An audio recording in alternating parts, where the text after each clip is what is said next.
Сентябрьнын 16 эфирде заман Қырымве дүнияда олған хаберлерінен таныш етмеге азырымыз студияда сілерінімен Шевкет Аматулаев селемлайым. 13-тен 19 елға қадар апыс мұдетлері. Русияның Женебе Арби махкемесі Хизбут Тахрирге алақасы бар деп терроризмде ве Русияда акимиетні күчнен запт етмейін тұлывында қабатланған 8 Қырым татарына үкім сеслендірді. Уммен оларақ 110 еллық апыс жазасы. Тек Эрнес Аметов ақланды. О махкеме салонында азат етілді. Еді мабуске есе девамлы апыс мұдетлері белгіленді. Мабуслерге қол тұтмақ үшін Қырымдан Ростовқа жүзлерже инсан барды. Тәпсілетліжа левқамызда сейретіңіз.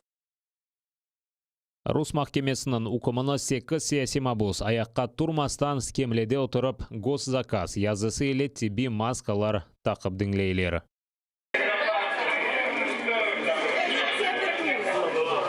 Марлен Асанов 19, Мемет Белялов 18, Тимур Ибрагимов 17 елға азатлықтан марум етілді. Рус махкемесі оларына Хизбут Тахрир тешкіляты бөлігінен тешкіл әтіжілері олар ақтаныды. Серан Салиевке 16, Сервер Мустафаевке 14, Сервер Зекирияев Эден Смаиловқа 13 жыллық қапыс мұдетлері белгіленді. Оларына Русияда ясақ етілген тешкілят азасы олар ақтаныдылар. Бұнен бері эпсі мабуслер Русияда акимиетні күчнен запт етмейін тұлыбында қабатланды.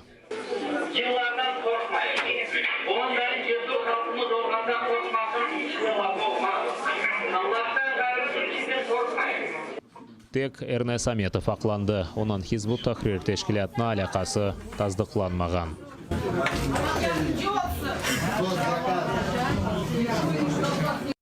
Эрнес Аметовны махкеме салонында азат еттілер. Азбарда оны жүзлерже инсан қаршылап алды.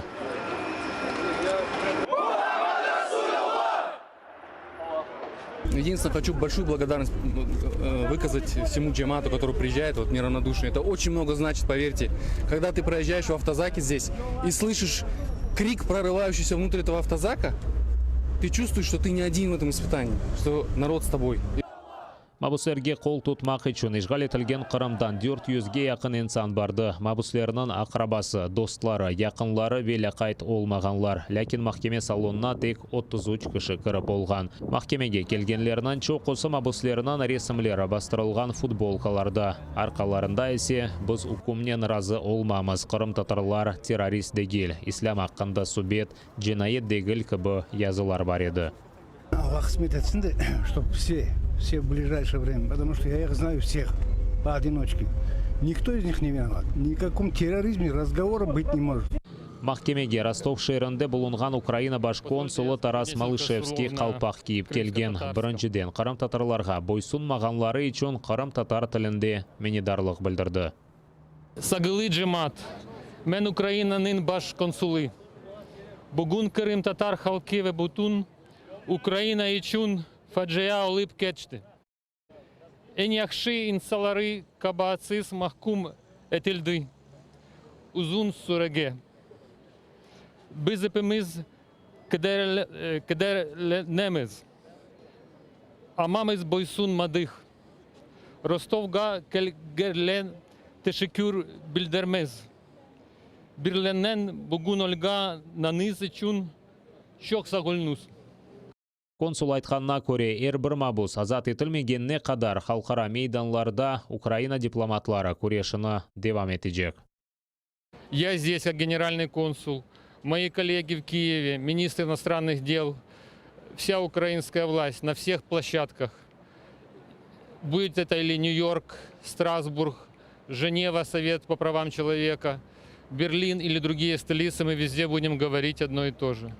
Крымские татары невиновны. Это политическое преследование, которое должно быть остановлено. Адвокатларының бір қысмы Русияның Женебе Арби махкемесіне келіп шықты. Дигерлері Қырымдан видеобақ вастасының иштирак етті. Имайджілер дигер мабуслерде азат етілмесі үшін күрешіні девам етмеге ишандырдылар. На моей памяти это первый случай, когда человека оправдали в зале суда. Я думаю, что это будет не последний случай. Я очень надеюсь на то, что суд апелляционной инстанции все-таки более детально изучит материалы уголовного дела, и остальные 7 человек также будут на свободе. В нашей команде защитников появился еще один, наверное, самый надежный человек, который прошел сам через все застенки, через все пыточные условия, через всю несправедливость. И я видела, как Эрнест прощался со всеми ребятами, и как ему было невыносимо тяжело расставаться с ними, понимая, что они остаются в застенках в неволе. И я уверена, что он продолжит свою борьбу, но теперь за освобождение всех остальных. Қырымдаки işgalcilerinin mahkemesi yanında da bayağı insan toplashты. Ular çıkarılgan hukumnen içte razı değiller. Это ребята как бы цвет нашей нации. И на сегодняшний день вот эти вот приговоры, просто издевательство, да, над нашим народом. И мы не потерпим, да, вот такое отношение к нам, к нашему народу.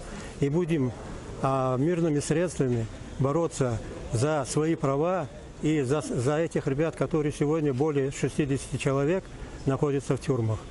Бүгінгі mahkeme kararının siyasi mabuslerinin 33 balası çok yıllarga babasız kaldırıldı. 8 Kırım Tatarı 2017 senesi kuzde ve 2018 senesi barde Bakşsaray şehri ve Bakşsaray rayonunda tutulgan edi. 2 yıl devamında mabusler Ahmedjet sizosunda tutuldu. Soңғы yıl ise ularını Rusiya territoriyasına alıp çıkıp, anda vatandan uzakta halkının çok destegi olmasın dep mahkemeti başladılar. Ama Kırım Tatarlar uzak yolga bakmadan mabuslerini yalnızlıkta kaldırmadı. Şevket Amatulayev, Zaman, ATR.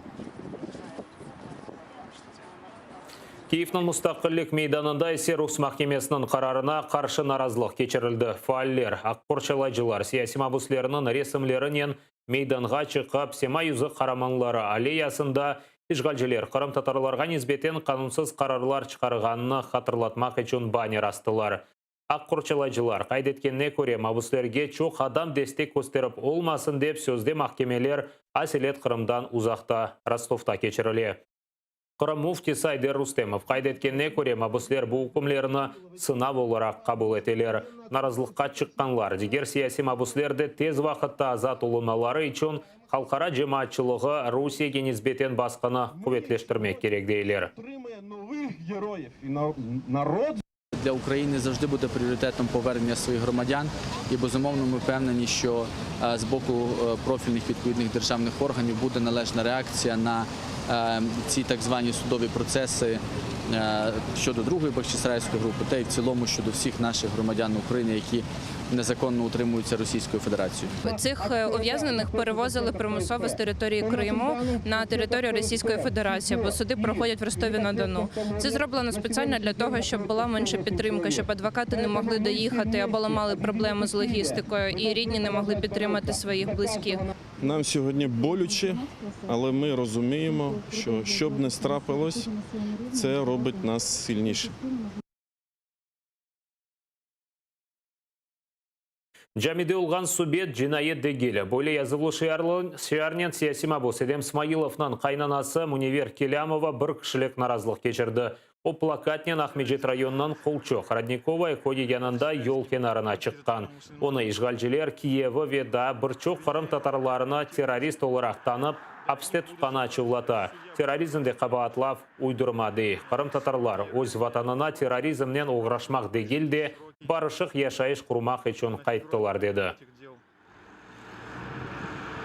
Переехали на родину, чтобы жить, чтобы строить, созидать, благоустраивать свою родную землю. Мы для этого сюда приехали, а не террором заниматься.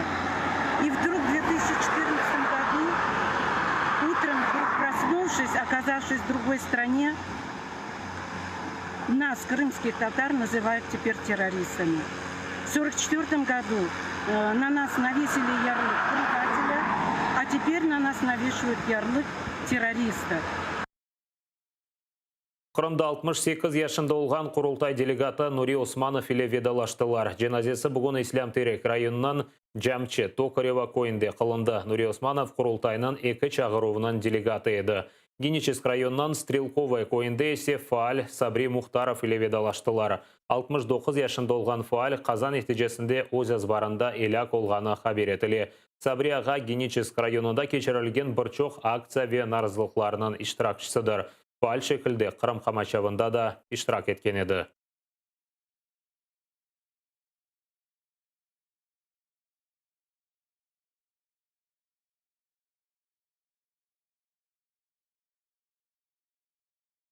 Орды yok etilmesi ve devlet yolbaşçılarının hainligi. Devlet Taqqat bürosunda yarmada işgalinin sebepleri ve zeminlerini belgilediler. Şeklengenler arasında kaçkan prezident Viktor Yanukovich, onun rejimi devamında mudafaa nazirleri olgan Dmitry Salamatin ve Pavel Lebedev, baş штабının yolbaşçısı Vladimir Zamana. Büro tarqatқан malumatqa ko'ra 2012 senesinden başlap olar Ukrayna harbiy kuvvetlerinin uruşqa qabiliyetlerini aman-aman yok etkenler. Harbiler sayısını eksiltkenler, voyinkomatlarının yarısını kapatkanlar, Kırım'nın hava müdafaa sistemasını yok etkenler. Bunun beraber istihbaratının Rusiya ucum hazırlagаны hakkında malumatını kozogını bile almaganlar. Büro cinayetinin diğer inceliklerini açıklamay. За результатами досудового розслідування ДБР встановило справжні причини та умови, що сприяли розвалу Збройних сил та анексії Кримського півострова. Зокрема, злочинні дії із підриву боєздатності української армії розпочалися у 2012 році і тривали аж до вторгнення бойових підрозділів Російської Федерації на територію Автономної Республіки Крим у лютому 2014 року. Еді душман танкы Уч-Град, Гвоздика ве Жаба гаубицалары. ОБСЕ миссиясы ООС салонында авадан незарет кечіргені вақыт Минск анлашмалары ясақ еткен селяны қайды еткен.